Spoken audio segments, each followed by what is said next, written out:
This is Cursed Words, our roguelike word game that isn't really a word game at all. We released it in April 2026, but right now, we're not in April 2026. We're in April 2025. Cursed Words isn't the hot new roguelike sweeping the planet. It's just some ideas in a Google Doc. It's time for some dev.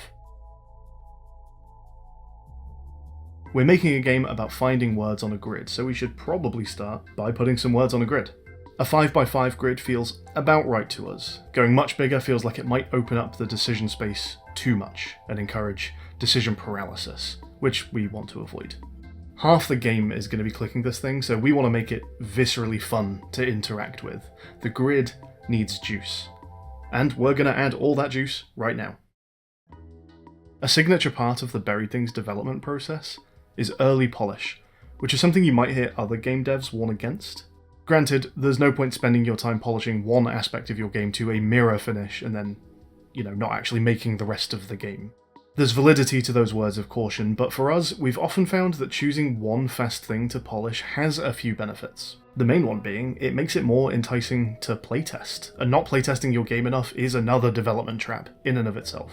We want the game to feel satisfying for our players a year from now, but frankly, I want the game to feel satisfying for me a week into development, because I need to make sure the word searching algorithm is working properly, and so I'm going to be spending a lot of time clicking these tiles. Let's get those clicks feeling good, and I'll get a little buzz every time I launch the game. It also helps solidify an early vision of what the game will eventually become.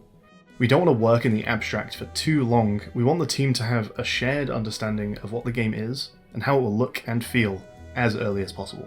Other examples of this are our game, Buried Things, no points for guessing where our studio name came from, where we added this send shimmer effect in the first hour of dev before a single object was populating this empty desert. And in our game Unreasonably Fast Food, our grey cuboid food truck was driving with fun, bouncy suspension, and it was even leaving these tyre tracks behind before we ever had a single actual road to drive on. To make our grid super slick, we're going to do a few things to it. Firstly, let's give it a snappy punch-in when you click a tile. Let's make it feel kind of like you've just entered a distinct selection mode. And while we're punched in, let's get the grid responding to your actions. We'll add a subtle tilt to the grid which follows your cursor, almost like it's watching what you're doing a little bit. This makes the unclicked grid feel a little static now, so how about adding some ambient floating to the tiles, which stops when you click. Great stuff. That makes it feel like the grid is doing its own thing until you click it, and then it snaps to attention. And a quick note from the future, there are accessibility options to turn these movements off if they bother you. Check out Curse Words now on Steam. Grids change after you submit each word, so we need to do something visually there. Let's add a couple different kinds of transition to stop it getting stale. Again, we're going to be seeing this a lot. These movements are all fun, but they don't do anything to make the game intuitive, to reduce the friction of finding words on the grid. So let's highlight the next possible tiles you can click. Alright, nice. Now we can see at a glance what we're allowed to do next. That has a second benefit, because it actually silently tutorializes the game. It nudges people into realizing, without us actually having to say it, that they don't just have to find words in straight lines like a word search, and also that diagonal movements are allowed. And a quick note from the future, this is really useful for other stuff too. Check out Curse Words now on Steam. In our initial design doc, we had about 50 different ideas for passive items. We split them into two lists, upgradable and non-upgradable effects, a bit like in Nubby's Number Factory. We love being able to stack power onto our items in auto-battlers when we find duplicates of them, so any item idea that had an obvious upgrade path became a sticker, which you could buy in the shop. Some of these would scatter tiles, like cherries, which puts 2 reds onto the grid for every red you used in your last word. Others would give you either additive or multiplicative scoring. Take a look at Stilton. It gives your blue tiles +6 points. Buying stickers from the shop can get them up to level 3 naturally, but we have ideas for sneaky ways to push them further than that. Just you wait and see. Some items don't have an obvious upgrade. Saxophone makes your blue tiles huddle together, and Full Moon allows you to double letter teleport, which, by the way, is still one of my favourite items in the game. It's so fun that an idea that we wrote down on the first day of the project works so well with the later game mechanics. We wanted the game to get wacky, and had lots of fun ideas to change the gameplay outside of just getting more points. These non-upgradable powers became our stamps. At this point in time, the plan is to draft a stamp from a choice of 3 as a reward after each boss. Our stickers and stamps were all small physical items, like the relics in Slay the Spire. Some of them are themed around the colour builds, so cherries and lipstick were red for obvious reasons, saxophone and Stilton were blue items for slightly less obvious reasons, but you'll get there. You'll hear more about red and blue from Niz in a minute. Other items are themed around their language effects. Wheezy Vixen and Waxy Visor are the 2 items concerned with the letters V, W, X, Y, and Z. And Yellow Glasses gives you a multiplier for including a double letter in your word. We gave all items a rarity, either common or rare, and this, plus their cost, allowed us to balance more powerful effects.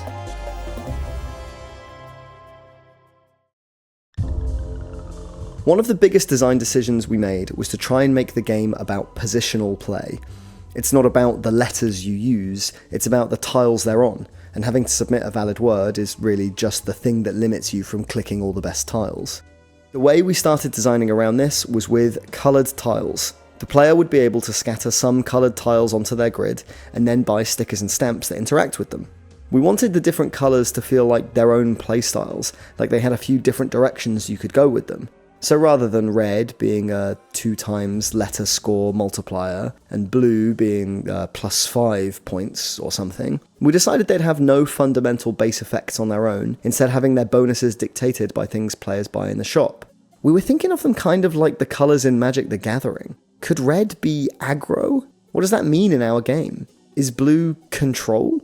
We initially distinguished them in these ways. Blue is all about blanks. Blues can be transformed into question mark tiles that can act as any letter, letting you get much longer strings of tiles into a word. Scattering blues is a little trickier, and converting them into blanks is an additional step, but the payoffs are big if you get there.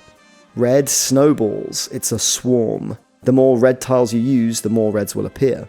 Red items care about you using as many red tiles as possible across multiple grids, and finding ways to scatter more and more reds as you go. Red will eventually totally consume the boards, and a single red tile will eventually hit for big damage. Red has a sort of blank too, with red letters being able to be used as substitute letters. For example, the red envelope item treats all red tiles as their base letter or as an E, whichever is more helpful. This is a little harder to use than a blue blank, and as a result, it's a little harder to get such dizzyingly long words. Once we had these 2 identities nailed down, we made a bunch of different items. We then made 2 different tile meshes and materials. Blue has this ebbing water effect, and red has this gleaming embossing, and then made it so that letters would wobble if they're being treated as more than one thing. Let's talk screen layout. We know the central focus of the game is the grid, so naturally that wants to sit right in the middle of the screen. But the grid is a square, which leaves us a lot of white space either side. Structurally, Cursed Words has a lot in common with Balatro. We need a target on screen for the player to hit, as well as some additional information about the encounter. Balatro has a column on the left of the screen displaying all this information to the player, and so we went ahead and started with that. In Balatro, your jokers, your inventory, is lined up across the top of the screen. But something about this didn't feel like it would work for what we're going for. The player's inventory is a little more complex in Cursed Words. Plus, I always found it strange how Balatro offsets the play area to the right a little bit.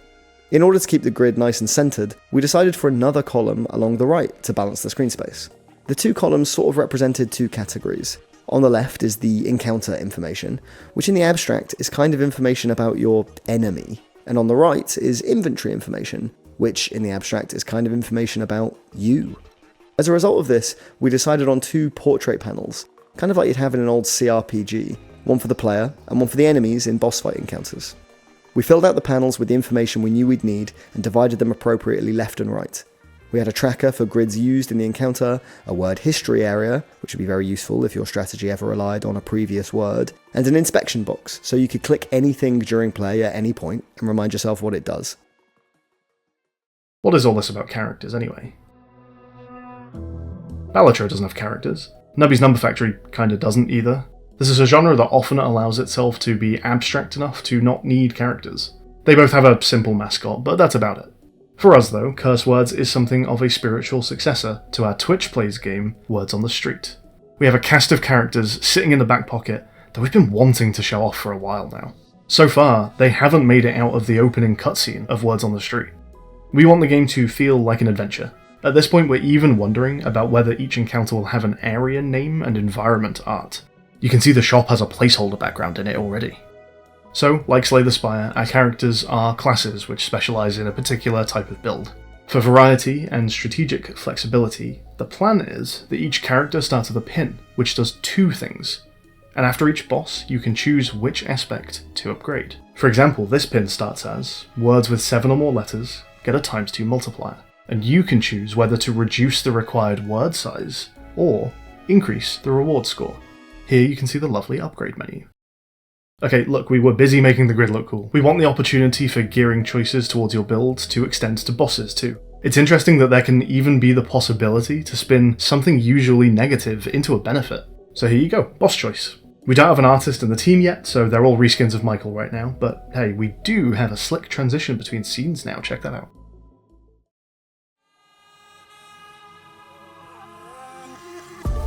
So, that's what the game looks like 1 month into development. We can write words on a grid, we've got items for blue and red builds, there's a shop to buy them in, and some bosses to challenge. We'll track a few stats at the end of each month to see how they change over the project. 1 month in, and we've made quite a few items and not a lot else. But that'll soon change. See you all in May.